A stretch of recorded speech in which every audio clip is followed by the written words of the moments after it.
चलिए friend, next प्रश्न पर हम बात करते हैं। नेक्स्ट प्रश्न क्या होने वाला है आपका, समाज के उद्विकास की जंगली, बर्बर और सभ्य अवस्थाओं का वर्णन किसके द्वारा किया गया है।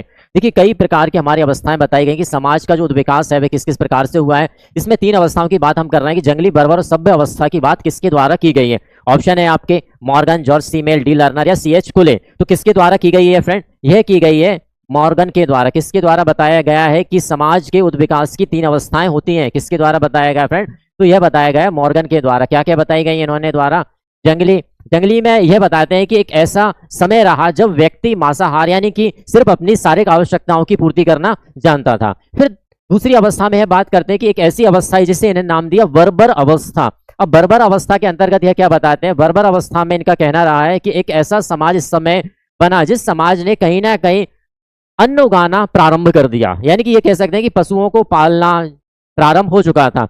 सभ्य अवस्था, तीसरा चरण यह कहते हैं सभ्य अवस्था, जिसमें एक व्यवस्थित समाज के रूप में यह समाज को देखते हैं। तो 3 प्रकार की अवस्थाओं की बात किसके द्वारा की गई है, मॉर्गन के द्वारा की गई। वह 3 अवस्था क्या है, जंगली, बर्बर एवं सभ्य अवस्थाएं हैं। ठीक है ना, चलिए आगे बात करते हैं हम और ऑप्शन को देखते हैं। तो भाई जॉर्ज सीमेल क्या कहते हैं हमारे समाजशास्त्र के अंतर्गत, जॉर्ज सीमेल ने समूह के प्रकारों की बात की। समूह के प्रकार, जिस प्रकार हम बात करते हैं कि समूह कितने प्रकार के होते हैं, तो जॉर्ज सीमेल के द्वारा भी समूह के प्रकारों का उल्लेख किया गया है। तो वह समूह क्या क्या रखते हैं, एकल, द्विक और त्रिक।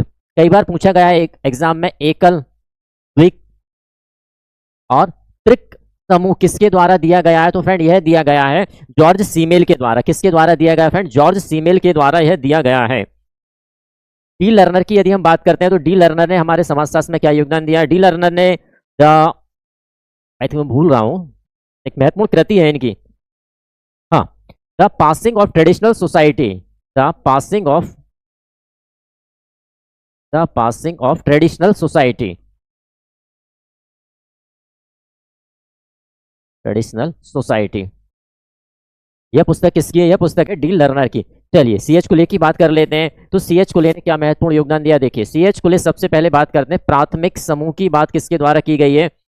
प्राथमिक समूह या प्राइमरी ग्रुप की अवधारणा किसके द्वारा दी गई, तो सी एच कुले के द्वारा दी गई है। और ये प्राथमिक समूह में किसे रखते हैं, तो यह रखते हैं परिवार, पड़ोस एवं मित्र मंडली को। किसे रखते हैं, परिवार, पड़ोस एवं मित्र मंडली को इन्होंने प्राइमरी ग्रुप या प्राथमिक समूह में रखा है। किसके द्वारा, सी एच कुले के द्वारा। ठीक है ना, और क्या देते हैं, तो देखिए आत्मदर्पण दर्शन का सिद्धांत किसके द्वारा दिया गया है, यह भी कुले के द्वारा दिया गया है। क्या है, आत्मदर्पण दर्शन, आत्मदर्पण दर्शन की बात किसके द्वारा की गई है, यह भी सी एच कुले के द्वारा की गई है।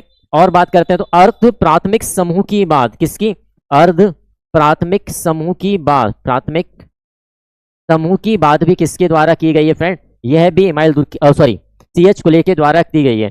और आगे चल के सी एच कुले द्वितीयक समूह की बात भी करते हैं। इसकी बात करते हैं, द्वितीयक समूह की बात भी सी एच कुले के द्वारा की जाती है। चलिए नेक्स्ट प्रश्न पर आते हैं। नेक्स्ट